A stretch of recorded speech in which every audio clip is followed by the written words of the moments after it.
शिवलिंग पर जल चढ़ाते हैं, शंकर भगवान के शिवलिंग का जब स्पर्श करते हैं, शंकर भगवान की रज का जब स्पर्श करते हैं, शंकर भगवान के मंदिर में जब तुम झाड़ू लगाओ, पोछा लगाओ, बुआरी लगाओ। एक बात बहुत पुरानी है, बुजुर्ग माताएं अगर इस कथा को सुन रही होंगी तो उनको अंदाजा होगा कि घर की जेठानी जब घर में लीपती थी, पोछा लगाती थी, तो घर की देवरानी जब उस पोछे पर पांव रखती थी तो पहले पल्लू से उस पोछे को प्रणाम करती थी। बोलो सही है। पहले उसको प्रणाम करती थी कि मेरी जेठानी का हाथ लगा है, मेरी जेठानी ने इस जगह पर पोछा लगाया है, मेरी जेठानी ने इसको गाय के गोबर से लीपा है, मेरी भाभी ने, मेरी ननन ने इसको लीपा है। तो भाभी अगर पांव रखती थी तो पहले उसको प्रणाम करती थी, गोबर को लीपे हुए को। तो लोग कहते थे क्यों प्रणाम कर रहे हो? अरे मेरी ननन ने लीपा, मेरी जेठानी ने लीपा, मेरे उनने लीपा। तो लीपन को भी प्रणाम किया जाता है। कभी आप लोग शंकर जी के मंदिर जाएं, शिव मंदिर जाएं, शंकर जी के मंदिर में जब झाड़ू लगाएं, पोछा लगाएं, शिव जी के मंदिर को जब साफ करें, करते हो आप लोग जाके साफ? शिव मंदिर को करना चाहिए।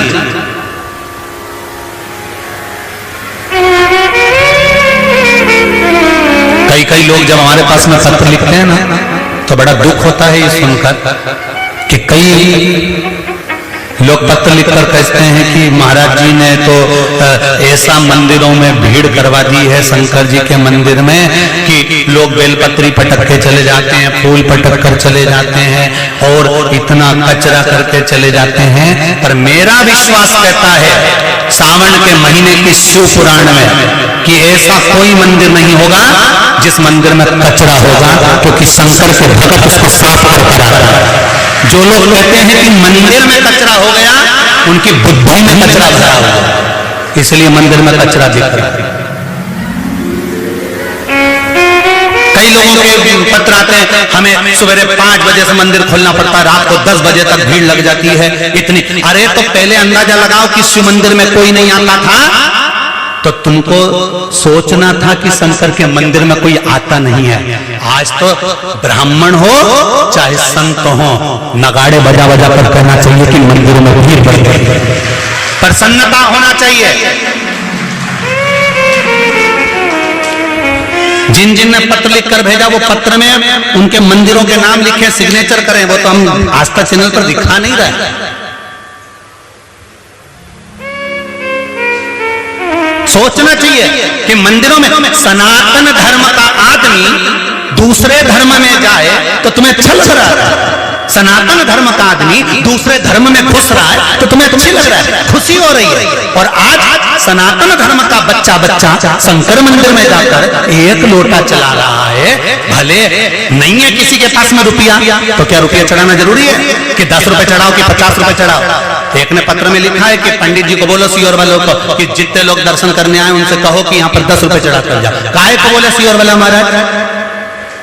नहीं है किसी की कैपेसिटी चढ़ाने की, नहीं है किसी के पास धन चढ़ाने का। जरूरी है कि 10 रुपए चढ़ाएगा कि 50 रुपए चढ़ाएगा? 1 लोटा पानी लेकर अगर सनातन धर्म का कोई व्यक्ति शंकर मंदिर जा रहा है तो आज सनातनी जाग रहा है, दूसरे धर्म को ठोकर देकर अपने धर्म में आ रहा है। तुम्हें खुशी होना चाहिए, मंदिर में नगाड़े बजाना चाहिए, मंदिर में ढोल बजाना चाहिए, आतिशबाजी चलाना चाहिए कि सनातनी फिर जाग गया और शंकर मंदिर में आकर खड़ा हो गया। और तुम रो रहे हो कि हमें सुबह 5 बजे से मंदिर खोलना पड़ता है तो 10 बजे तक खोलना पड़ता है। मेरा विश्वास कहता है ऐसा कोई मंदिर नहीं जिसमें भक्त सफाई नहीं करते होंगे। बोलो रीजी जी सही है कि गलत है? एक शंकर के मंदिर में लोग जाते हैं तो सफाई कर कर आते हैं। अगर माताओं के पास में कुछ नहीं रहता तो अपने रुमाल से सफाई कर लेती, पर करती है मेरी बहन।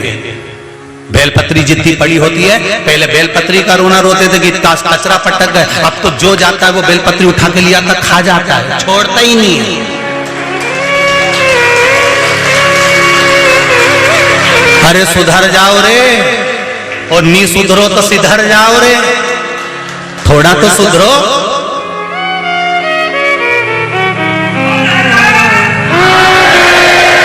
शिव मंदिर में भगवान के भक्त बढ़ रहे हैं, शंकर के मंदिर में अगर आज सनातनी जा रहा है, स्कूल की ड्रेस पहन पहन के बच्चे पहले मंदिर में एक लोटा जल चढ़ा रहे हैं, ये नजारा पहले कब देखते थे? पहले कब देखते थे तुम्हारा ये नजारा कि एक स्कूल की ड्रेस पहना हुआ बच्चा शंकर के मंदिर में जा रहा है? ये नजारा कभी देखने को मिला? घर की बहुएं लोटा लेकर मंदिर जा रही, ये नजारा कभी देखने को मिला? घर का व्यक्ति पुरुष मंदिर में जाकर लोटा भर के पानी चढ़ा, नजारा कभी देखने को मिला? नहीं। ये नजारा आज अगर देखने को मिल रहा है तो समझ लेना कलयुग नहीं शिवयुग चल रहा है, और शिवयुग का शिवयुग ही एक आनंद करा सकता है। उसके बाद भी उसके बाद भी अगर रोना रो, किसी और वाला महाराज ने कचरा करा दिया तो रोते रहो जिंदगी भर। हम नाम नहीं बोल रहे हैं, और ना हम गांव का नाम बोल रहे हैं, ना मंदिर का नाम बोल रहे हैं, ना महाराजों का नाम बोल रहे हैं। ढेर भेजा है ढेर।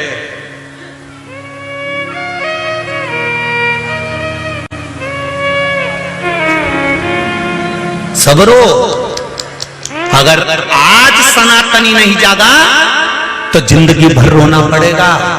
दूसरे लोग तो तैयारी में बैठे हैं कि 60 साल में ये 2060 आएगा और एक एक सनातनियों को हम दबाकर अपनी सत्ता स्थापित कर देंगे।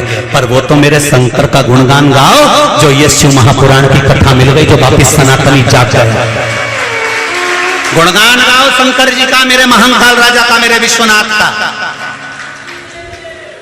उसका स्मरण करो, उसकी भक्ति को धारण करो।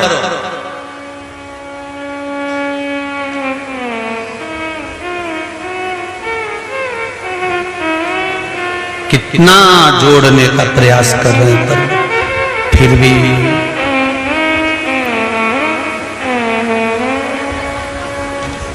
पशुपति व्रत माताएं करने आती हैं, प्रसाद छोड़ के जाती हैं।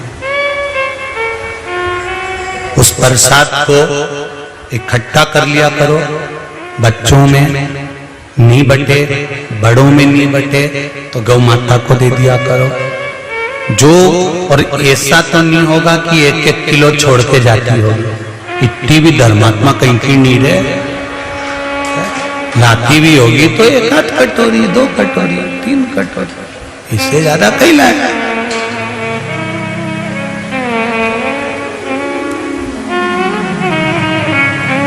महाराज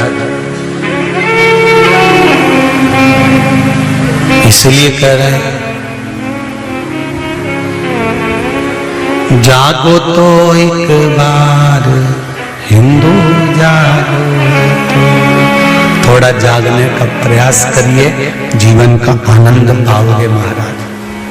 शिव भक्ति, शंकर का स्मरण, शिव का अनुमोदन, शंकर की भक्ति का गुणगान हमारे जीवन की सार्थकता। और फिर निवेदन करूंगा, यहां आने से पहले अपने गांव के जो शिव मंदिर है उसका स्मरण करना, उसका अनुमोदन करना, उस शिव मंदिर का गुणगान करना, अपने आप से उसका अनुभव। तारकासुर को मारो, पर एक बात याद रखना, तारकासुर को मारना नहीं है, तारना है, क्योंकि तारका के हृदय में शिव बसा हुआ है।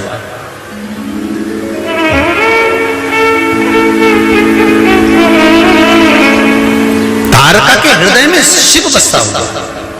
भगवान कार्तिकेय जी ने जाकर तारकासुर का संहार किया। संहार नहीं था, शिव ने कृपा कर कर तारकासुर को तार दिया। वो जो बाण छोड़ा गया था वो तारकासुर के हृदय को नहीं लगा, वो तारकासुर के शरीर में लगा। तो शरीर में जहां पर बाण लगा, तारकासुर के उस पूरे शरीर में शंकर ऐसा रमा हुआ था कि शंकर भगवान के नेत्र खुल गए। और नेत्र खुले और खुलते से ही शंकर जी को स्मरण आया कि मेरे तारका को किसी ने बाण छोड़ा। बहुत ध्यान देना, 3.5 करोड़ रोम छिद्र मनुष्य के शरीर में है। 21,600 श्वास मनुष्य के शरीर से प्रतिदिन निकलती है, प्रतिदिन। अब प्रत्येक श्वास में तुम अगर भगवान का भजन कर रहे हो तो जिस श्वास को भगवान ने आखिरी बनाया है उस श्वास में भी भगवान का नाम आ गया, भगवान का स्मरण आ गया, तो तुम्हें लेने के लिए यमराज नहीं आएगा, तुम्हें लेने के लिए यम नहीं पहुंचेगा, तुम्हें लेने के लिए नंदी पर चढ़कर देवाधिदेव महादेव ही पहुंचेगा, कोई दूसरा नहीं पहुंच सकता। कौन पहुंचेगा? वो पहुंचेगा शिव ही, कोई दूसरा नहीं। तार बैठो बहन, अभी बोलते, बैठो बैठो बैठो। जो कहना चाहती हो पहले लिख के दे दिया करो, फिर यहां समझो। तो शिव कथा कर रहे, शंकर भगवान का स्मरण कर रहा, शिव भक्ति कर रहा।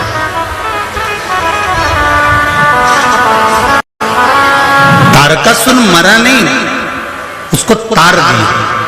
जो शंकर भगवान की शरणागति में आकर बैठ जाता है, जो शिव के चरणों में आकर बैठ जाता है, वो प्राण छूट भी जाए तो वो मरा नहीं है, शंकर के धाम चला गया। कहाँ गया? शिव धाम। और जन्म मरण के चक्कर से छूट गया, जन्म मरण के चक्कर से उसकी मुक्ति हो गई, फिर वो जन्म नहीं लेगा।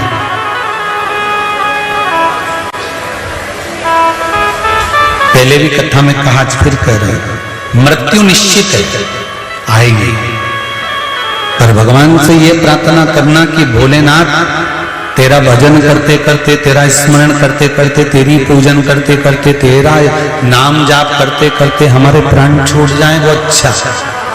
पलंग पर मत पटकना, शरीर को सड़ाना नहीं, गलाना नहीं, बेकार नहीं करना कि बाद में भोग ना पड़े और कोई करने वाला नहीं मिले, ऐसा शरीर मत बनाना,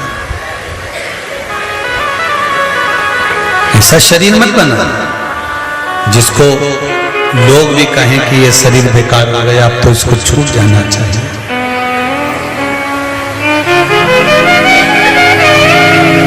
समय आया, तारकासुर के 3 पुत्र तारकाक्ष, विदुम्माली, कमलाक्ष, तीनों को मारने के लिए भगवान शंकर ने पशुपति नाथ का रूप धारण कर, पशुओं के देवता बनकर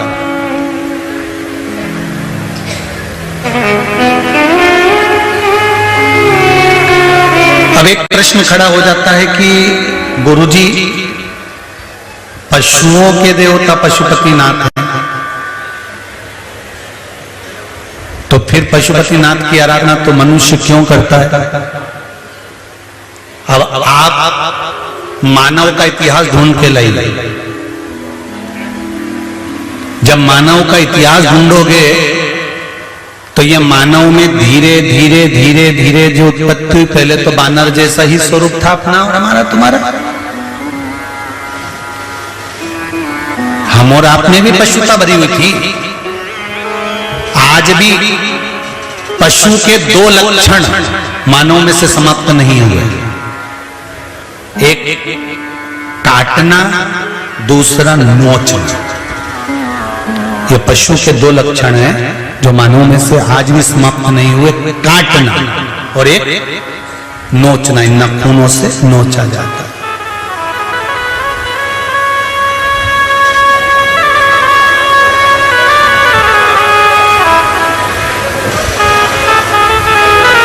आज भी ये 2 लक्षण समाप्त नहीं हुए, चल रहे हैं।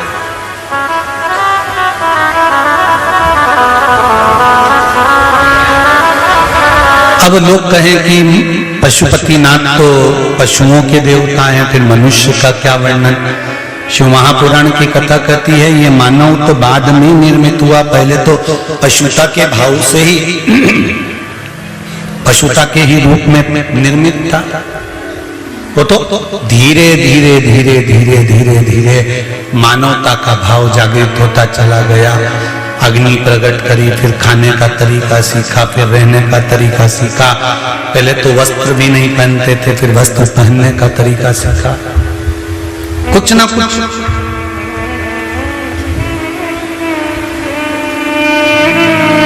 स्वरूप बदलता गया।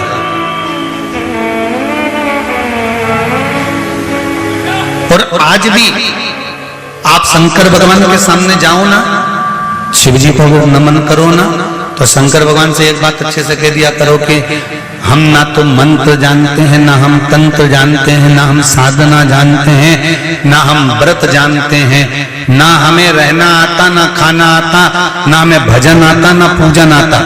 वो तो तुम जैसा करवा रहे हो हम वैसा कर रहे हैं। हमारी पूजा अगर गलत भी हो तो भी उसको स्वीकार आपको करना है, और सही भी हो तो स्वीकार। हम नहीं जानते कि हमें क्या है, हम तो केवल आपकी निर्मल भक्ति को जानते हैं, केवल इतना जानते हैं कि सारी समस्या का हल एक लोटा जल। हम तो इतना जानते हैं कि आपके मंदिर तक आना सीख गए, फिर आगे आपकी मर्जी है, आप तारो कि मारो, ये आपकी। अरे भाई, चांदी काली हो जाती है तो उसको सुनार के यहां ले जाया जाता है कि चांदी को उज्जवल कर दो। बर्तन काले हो जाते हैं तो ताम्रकार के यहां ले जाया जाता है कि बर्तन को उज्ज्वला कर दो। शरीर बेकार हो जाता है तो डॉक्टर के यहां ले जाया जाता है कि शरीर ठीक कर दो। और अगर मन बेकार हो जाए तो सदगुरु के पास ले जाया जाता है कि इसको ठीक कर दीजिए। इस मन का अगर कोई डॉक्टर है, इस मन को अगर साधने वाला कोई है, इस मन को अगर कोई स्वच्छ बना सकता है तो वो भगवान देव अधिदेव महादेव कर सकते। ये श्रेष्ठ है।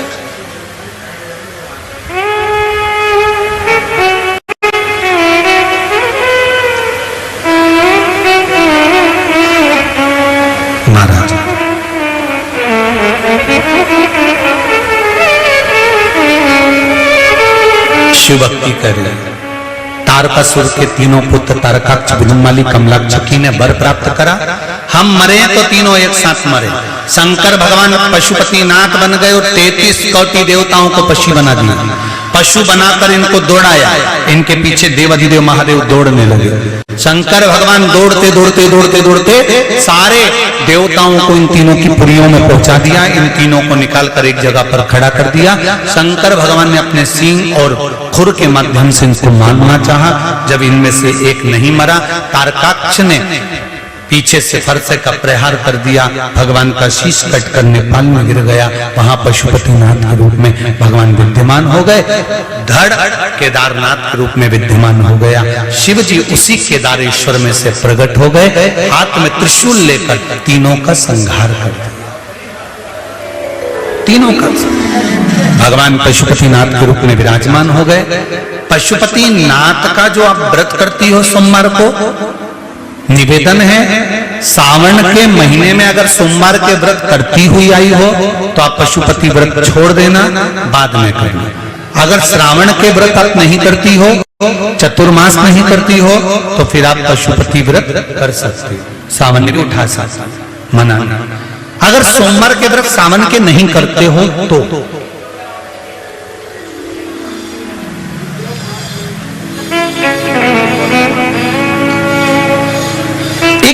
भाव पशुपति व्रत का जरूर स्मरण करें।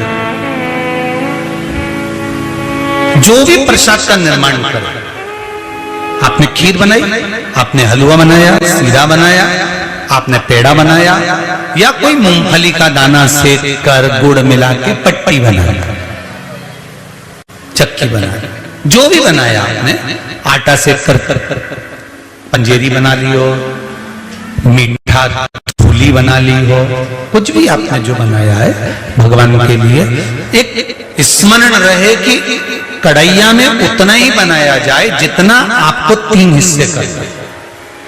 कढ़ाई में ज्यादा छोड़ना नहीं है, रखना नहीं, उसमें से लेकर जाना। अगर परिवार के लिए बना रहे हो और भगवान के लिए बना रहे हो तो वो भगवान स्वीकार नहीं करता। शिव जी को पूर्णता का भाव लगता है। क्या लगता है भगवान को? पूर्णता का। एक बेलपत्र भी अगर आप भगवान शंकर को चढ़ा रहे हो ना, 50 बेलपत्र आपके पास में है, टूटी फूटी है, आप छोड़ दो। जरूरी नहीं है कि हमको 1.25 लाख चढ़ाना है, जरूरी नहीं है कि हमको 108 चढ़ाना है, जरूरी नहीं है कि हमको 50 चढ़ाना है। जरूरी है एक बेलपत्र लेकर गए हो ठीक है, नहीं लेकर गए तो शंकर भगवान पर से उठाकर धोकर फिर चढ़ाओ।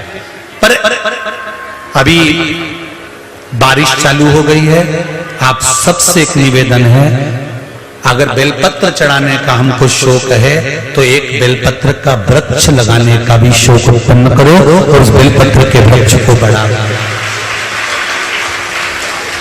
अपने जीवन में एक बेलपत्र का वृक्ष लगाओ और उसमें पानी देने रोज जाओ, प्रतिदिन जाओ, खाद डालो, पानी डालो, जिससे बेलपत्र का वृक्ष लगे। केवल वृक्षारोपण का फोटो नहीं खिंचवाना। अभी बहुत सारे फोटो चालू हो जाएंगे वृक्षारोपण के, तुम देखो तो सही, ढेर सारे नेता मंत्री सब फोटो खिंचवाते रहेंगे, वृक्षारोपण करा, वृक्षारोपण करा। अब जरा पता तो कर आओ कि इन वृक्षों में से बच्चे कितने, उतने वृक्ष लगाओ जिनको तुम पनपाकर बड़ा कर सको। और वृक्ष भी इतने से लगा देंगे क्योंकि वो वृक्ष आते हैं 20 रुपए, 50 रुपए, 25 रुपए, 100 रुपए के।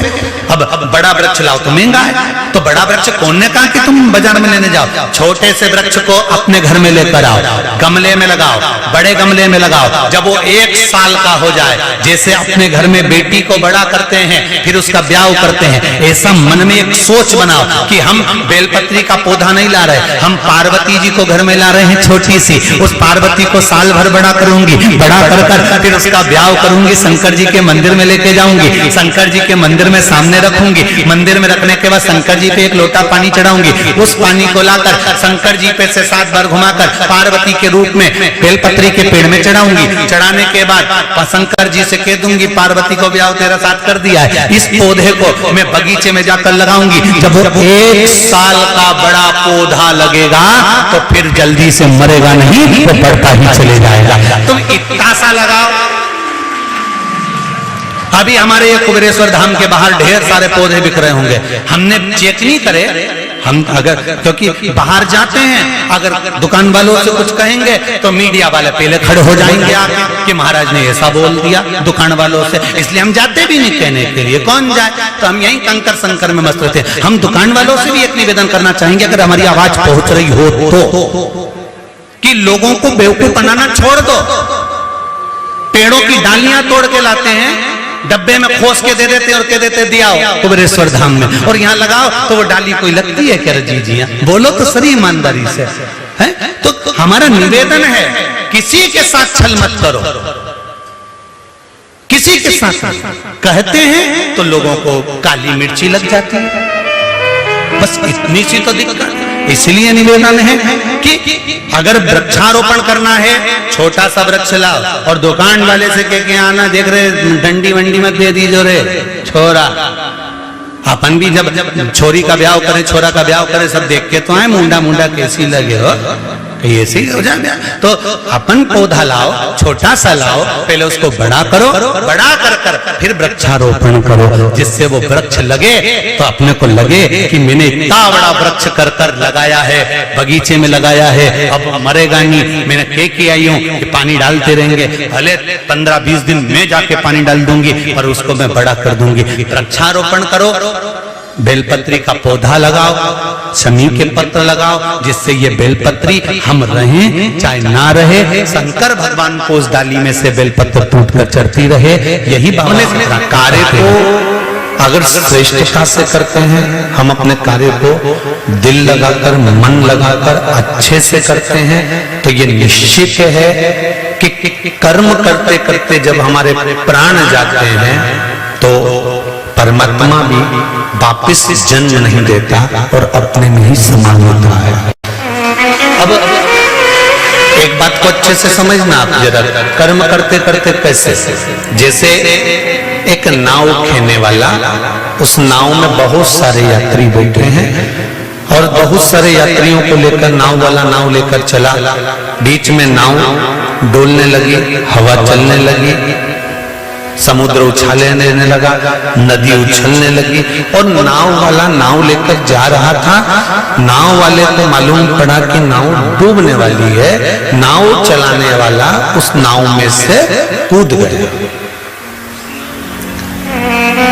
अब नाव चलाने वाला नाव में से कूद गया और कूदने के बाद वो जीवित बाहर निकल गए। जितने लोग नाव में बैठे थे वो मर गए। अब जो मरे उनको तो जो भोगना था भोग लिया, पर जो नाव चलाने वाला बचकर बाहर आया, 4 साल, 8 साल, 10 साल, 20 साल, 25 साल जीवित रहा। जीवित रहने के बाद जब मरकर गया तो ऊपर जाते से इसके कर्मों का जब लेखा हुआ तो उसमें 94 तरह के नरकों का भोग इसको भोगना पड़ा।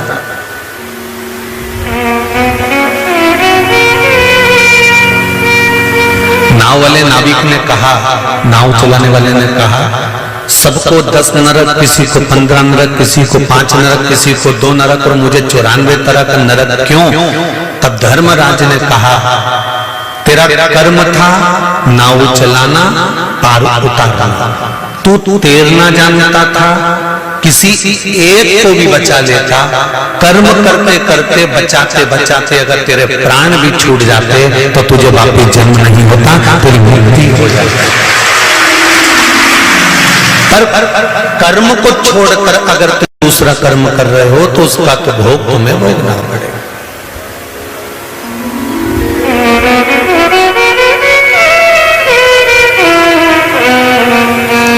एक सरकारी नौकरी करने वाला व्यक्ति, और सरल समझ लीजिए, किसी की गवर्नमेंट जॉब है, सरकारी नौकरी है, कोई स्कूल में पढ़ाता है, कोई बैंक में नौकरी करता है, कोई अन्य विद्युत विभाग, अन्य विभागों में कोई नौकरी करता है, और उसने आज एप्लीकेशन लगाकर छुट्टी नहीं ली और छुट्टी उसको मिली भी नहीं, उसने ली भी नहीं, और अपने दोस्तों से कहकर कहीं चले गया। जाते जाते जाते जाते जाते जाते छुट्टी वाले उसने छुट्टी ली नहीं, बस छुट्टी दोस्तों से कहकर चले गया कि तू मेरा काम संभाल लेना, मैं बस अभी आ जाऊंगा। और जाने के बाद में उसका कहीं एक्सीडेंट हो गया, कहीं कोई घटना घट गई, कोई दुख आ गया, तो ईमानदारी से बोलो, अब वो ना इधर का रहा ना उधर का रहा।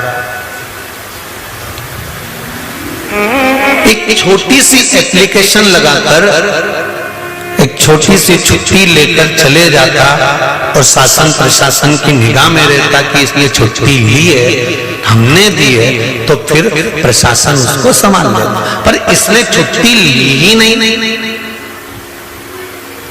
और चले गया और घटना घट गई, तो फिर प्रशासन उसको सहयोग कैसे कर सकता है, उसको सपोर्ट कैसे करेगा? तूने छुट्टी ली नहीं तो चला गया। ये शिव पुराण कहती है कि हम जिस कर्म को करें, हमने छुट्टी ली कि नहीं ली, हम जिस कर्म को करें उस कर्म को हम भगवान के भरोसे पर कर कर चलें। जैसे सरकारी नौकरी करने वाला अगर छुट्टी ले लेता तो सरकार उसका ध्यान रखती, फिर उसका कुछ भी होता तो सरकार उसको स्मरण करती। हम कहीं पर भी जाएं, कहीं से भी आए, कुछ भी कर्म करें, हमारा कर्म अगर हमने हमारे बाबा कुबेरेश्वर परमात्मा का राजा पर अगर छोड़ दिया है तो ये निश्चित है कि हमारा कर्म प्रबल होएगा और उसका फल हमको मिलेगा, जरूर उसका फल हमें प्राप्त होगा।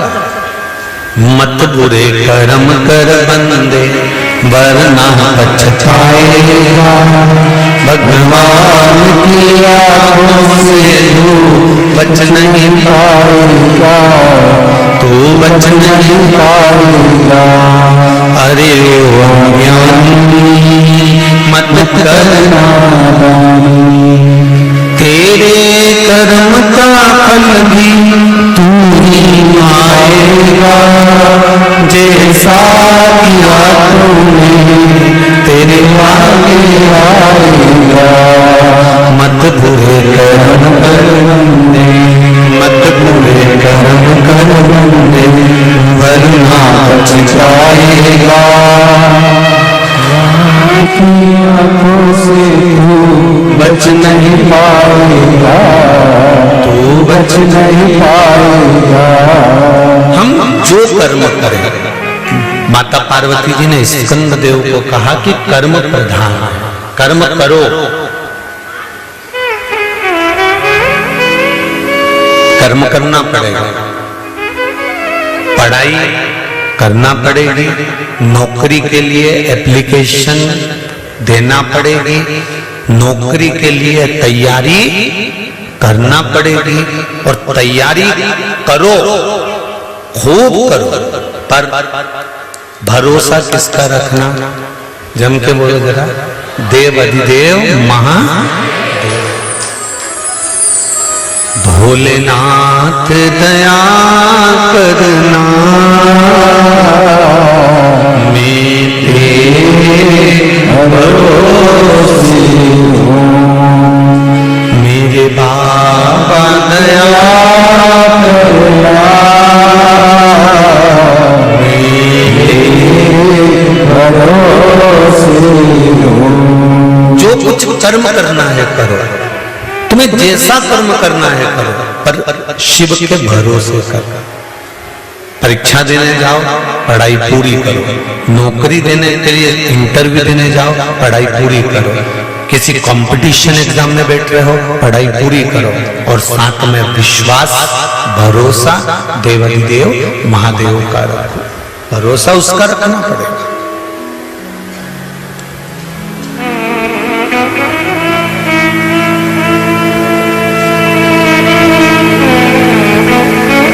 जब हम उसका भरोसा रखते हैं, जब हम उस पर विश्वास करते हैं, तो मेरा देव अधिदेव महादेव भी विश्वास तोड़ता नहीं, वो तोड़ेगा नहीं।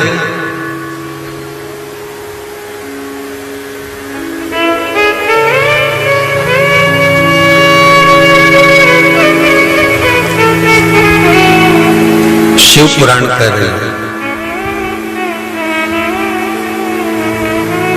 स्कंद देव ने पूछा कि मनुष्य शरीर छोड़ने का और वापिस जन्म ना होने के लिए हमें क्या करना पड़ेगा? तो कहा कर्म करो। बॉर्डर पर लड़ते लड़ते अगर कोई मर जाता है ना, प्राण छूट जाते हैं, तो उसको वीर गति प्राप्त करने का पद मिल जाता है। कर्म करते करते अगर हमारे जीवन में हमको दुख सहन करना पड़ रहा है, कष्ट सहन करना पड़ रहा है, कर्म करते करते हमको तकलीफ भी आ रही है, कष्ट भी आ रहा है, तो उससे हमें घबराना नहीं है।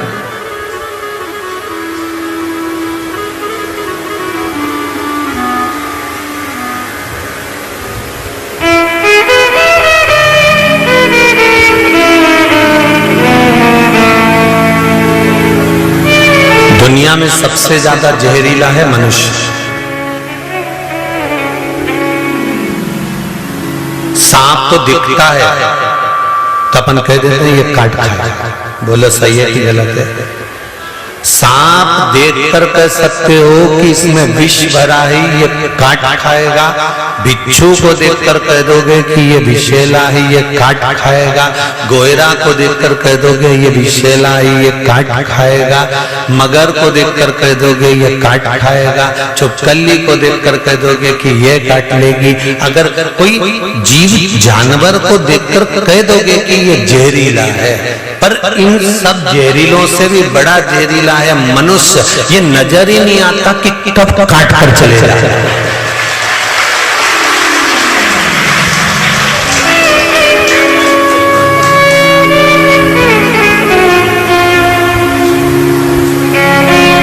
सब अच्छे नजर आते हैं अपने को, कितनी जोरदार हमारी काकी जी कितनी जोरदार ने, काका जी कितना जोरदार ने, भाई कितना जोरदार ने, बंधु कितना जोरदार ने, जीजी कितनी जोरदार ने, जीजा कितना जोरदार ने, हमारा रिश्तेदार इतना बढ़िया, हमारा नातेदार इतना बढ़िया, हमारा कुटुंब इतना बढ़िया।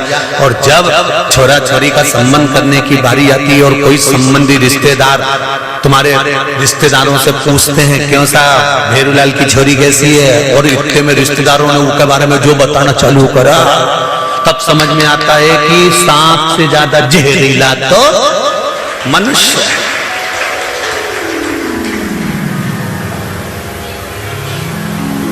सांप दिखेगा तो दूर हट जाओगे, बोलो सही है कि गलत है? कि जहरीला है इससे दूर हटना। बिच्छू दिखेगा तो दूर हट जाओगे कि जहरीला इससे दूर हटना। मगर दिखेगा तो समझ जाओगे कि मगर दिखा दूर हट जाओगे, काट खाएगा। बोलो सही है कि गलत है, हैं? और कहीं का अड़ियल सांड निकल के जाए, ओके देख के भी अपन सोचे कि यानी दूर हट जाओ रे, यहाँ से बेल निकल के ले रही है, सांड निकल के ले रही है, इससे मार देगा तो दूर हट जा। पर ये तो इतनी जोरदार ने चोटी मोटी करके आए, ऐसा डेंटिंग पेंटिंग करके आए ने, झामन ने झुमका ने, क्या जोरदार पूरा रिश्तेदारों शादी में एक से बढ़कर एक तैयार होके आए, पर ये ही नहीं मालूम पड़े कि इनमें से नागिन कौन सी है, दसेगी कौन सी, ये पहचान कैसे है? सांप के तो पहचान लोगे कि डसेगा, मगर के पहचान लोगे डसेगा, ये सबके पहचान सकते, पर इंसान को कैसे पहचानोगे? सांप की ये डसा है कि नहीं डसा?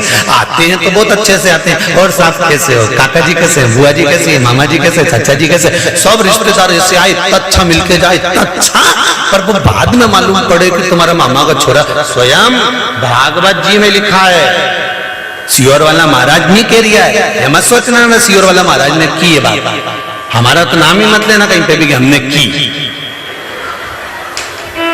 हम तो कहते ही नहीं, हम तो भागवत जी की बात कर रहे हैं। भगवान कृष्ण का बुआ का छोरा,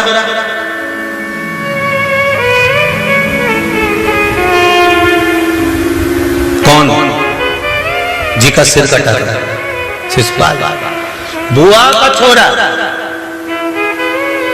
और भगवान कृष्ण को मालूम पड़ा कि तुम्हारा बुआ का छोरा गाली दे दिया था तुमको। इतने में बलराम जी बोले नहीं, हमसे जब भी मिला नहीं, बहुत जोरदार मिला, गले भी लग के मिलता है और बहुत हमेशा पूछता है, और भैया कैसे हो, दाऊ दादा ठीक तो हो, कभी आओ हमारे राज्य में, कभी आओ हमारे उधर, हमें तो हमेशा बुलाए, फिर गाली कैसे दे सकता? नहीं मानो तो एक दिन मैं तुमको वीडियो बना के बता दूंगा, एक दिन हमारा मोबाइल में कैच करके बताऊं, गाली देखी। और इतने में तो दाऊ जी ने कह दिया था नहीं नहीं, शिशुपाल ऐसा नहीं कर सकता, वो गाली दे ही नहीं सकता, हमारी बुआ का छोरा और सगी बुआ का छोरा, ऐसे कैसे गाली दे दे, रिश्तेदार हमारा। तो भगवान ने कई बार किया, नहीं शिशुपाल गाली देता है, नहीं, दाऊ जी बोले मैं नहीं मान सकता, नहीं मान सकता। तो एक दिन भगवान सभा में बैठे थे और भगवान कृष्ण उठ के चले, और चलते चलते शिशुपाल भैया को उन्होंने प्रणाम करके कहा, भैया द्वारका तो आना एक बार देखने, नया महल बनाया। इतने में तो शिशुपाल खड़े होकर बोल दिया, छोटे तेरी द्वारका देखने आऊंगा। इतने में तो भगवान कृष्ण ने पलट के दाऊ दादा को देखा, ये देख लो, मैंने पहले ही बोला था कि कैच करके दिखा दो। सांप दिख जाता है तो भय हो जाता है कि ये काटेगा, बिच्छू दिख जाए तो कि ये काटेगा, गोरिया दिख जाए तो कि ये काटेगा, मगर दिख जाए तो ये काटेगा। पर इंसान को कैसे पहचानोगे कि ये अंदर से कितना काट रहा है, ये समझ नहीं सकते। सबसे जहरीला अगर संसार में कोई जानवर है, सबसे जहरीला अगर कोई है तो वो कौन है? मनुष्य। दिन भर 24 घंटा बैठ के कुछ ना कुछ काटता ही है, दिन भर बैठे बैठे काटे। कौन? वो तो ऐसा, फिर काट दिया, कौन ऐसा, फिर काट दिया। कभी अच्छा मुंडा से बोला ही नहीं, दिन भर चेहरे उगले, दिन भर 24 घंटा इसके मुंडा से जहर निकलता रहा। जैसे सांप की जिब्बिया लपलपा, ऐसी दिन भर इसकी जिब्बिया लपलपाती रहे, ही बोलती रहे, अब शब्द ही बोलती रहे। यहाँ तक कहा है रामचरितमानस में। अब तो ये भागवत की बात हो गई, रामचरितमानस की भी सुन लो। ऊंच निवास नीच कर मूर्ति, देख न सकई पराई विभूति।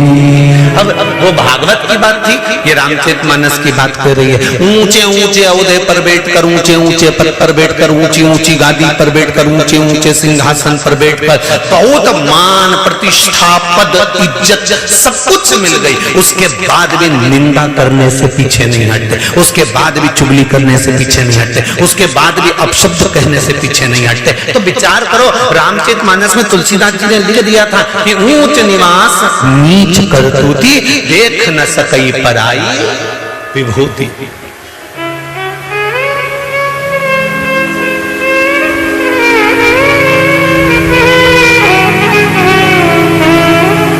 अब फिर भागवत में आ जाएगा। पूतना जब भगवान कृष्ण के यहाँ गई थी तो राक्षसी बन के गई थी। अरे बोलो जम के नहीं गई, पहले ब्यूटी पार्लर गई। बोलो सही है कि गलत है? पहले पूतना कंस के महल से निकलते से ही पार्लर में गई, उसके बाद उसने श्रृंगार करा, जोरदार झामर झुमका सब लगा के, खजूर वाली चोटी मोटी जूड़ा मूड़ा बांध के, झमक झुला सब पेन पुना के, बाजूबंद हाथ का सब फूल फुलवारी सब लगा के, पेंदा बोर सब पेन पुना के, फिर सिर पे टोकरी रख के फिर चल गई और आवाज लगाती लगाती गई, ले लो बिके रे बेदाम, मिठाई ले लो। खूब आवाज लगाती लगाती लगाती लगाती जाए और लगाती लगाती सारे गांव के बच्चों को स्तनपान कराती कराती पूतना यशोदा जी के घर पे पहुंच गई। और यशोदा जी के घर पर पहुंचकर यशोदा भी नहीं पहचान पाई कि कितनी जहरीली है। वो तो समझी इतनी सुंदर है रे, ऐसा लग रहा है इंद्र के यहाँ से अप्सरा आई है। तो यशोदा जी ने पूछ लिया, तुम कौन हो? मैं गांव की गोपी हूँ। कैसे आना हुआ? जब लाला हुआ तो बधाई लेने नहीं आई, आज मैं बधाई लेने। अच्छा ठीक है। तो यशोदा मैया ने जितने भगवान शंकर यशोदा जी के आए तो उनकी गोदी में नहीं दिया लाला, और पूतना की गोदी में तुरंत दे दिया, क्योंकि पहचान नहीं पाई ना कि डेंटिंग पेंटिंग के आगे नहीं पहचान।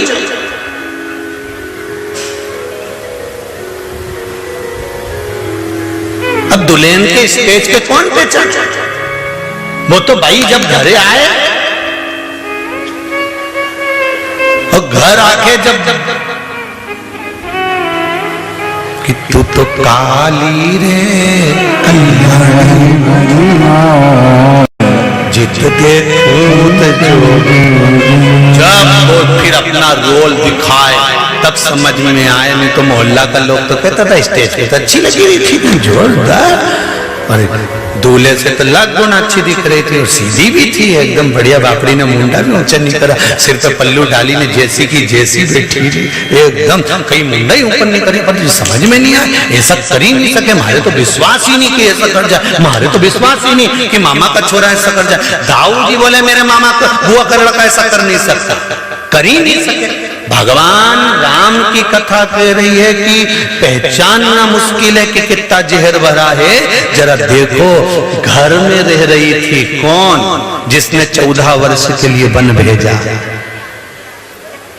कई मैया भी घर में रह रही थी, मंथरा भी घर में रह रही थी, पर पहचाने कि इतना जहर उगल जाएगा, पहचाने कि यह डस जाए।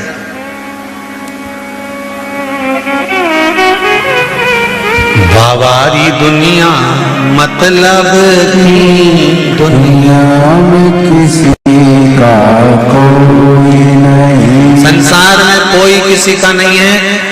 अंदाजा लगाकर बैठना कि हम पूतना आई तो यशोदा जी नहीं पहचान पाई। तुम्हारे आसपास में अड़ोसन पड़ोसन धड़ोसन जितने तुम यहाँ पर बैठे हो, ना जाने कई अब परसों के दिन कितनी चेन कटी, कितना मंगलसूत्र कटा, पहचान में आए कि पूतना है कि कौन है?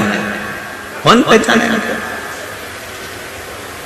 इसलिए बेचारा वो यम का भाई आशीष वो चिल्ला चिल्ला के तुमसे कहता है कि सिर पे पल्लू डाल के रखो रे, अपना अपना मंगलसूत्र चेन का ध्यान रखो रे, बार बार कहता है। अब क्यों? क्योंकि पहचान नहीं सकते ना। सांप को तो देख के पहचान जाओगे कि सांप है, बिच्छू को देखकर पहचान जाओगे बिच्छू है, पर कैसे पहचानोगे इनके? कैसे पहचान जाओगे?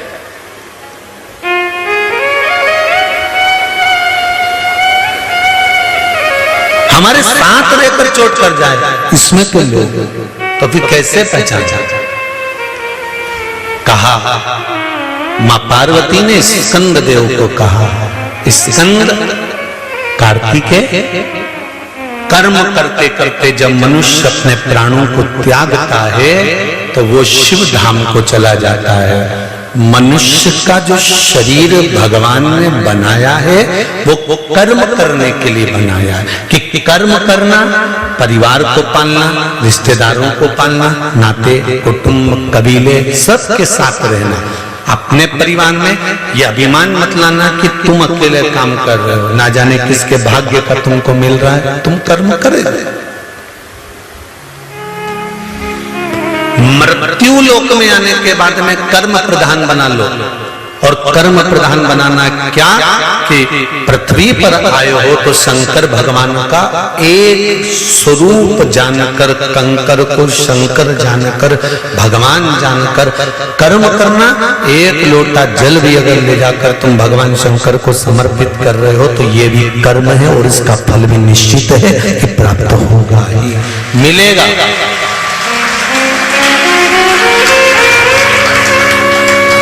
ऐसा नहीं कि नहीं मिलेगा।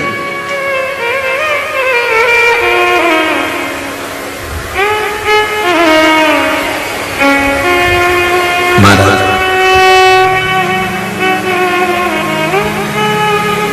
सबसे जहरीला मनुष्य पर सांप जहरीला होने के बाद भी शंकर भगवान के गले में पड़ा, सही है। बिच्छू जहरीला होने के बाद भी शंकर भगवान के कानों में कुंडल बनकर पड़ा, और मनुष्य जहरीला अगर है, सांप शंकर जी के गले में है, बिच्छू कान में है, और मनुष्य चरणों में जाकर पड़ जाए तो उसकी भी जिंदगी सार्थक हो जाती है, उसका भी जीवन सार्थक हो जाता है। केवल भगवान के चरणारविंद में पहुंचने पर, केवल भगवान के चरणारविंद में पहुंच जाने पर।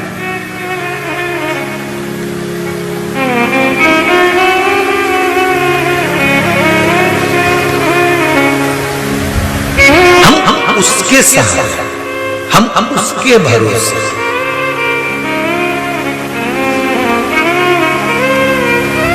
और जब ये चित्त, ये मन, ये बुद्धि उसके भरोसे पर हो जाती है, फिर भटकना नहीं पड़ता। पार्वती मैया कार्तिकेय जी से कह रही है कि मानव का शरीर मिला है, कर्म भोगना, कर्म करना, और शरीर मिला है पूर्व के कर्म का भोग भोगना। उसके साथ में भगवत स्मरण करना। भगवत स्मरण करने का फल यह रहेगा कि अगला जन्म फिर नहीं आए। मनुष्य देह अंतिम देह।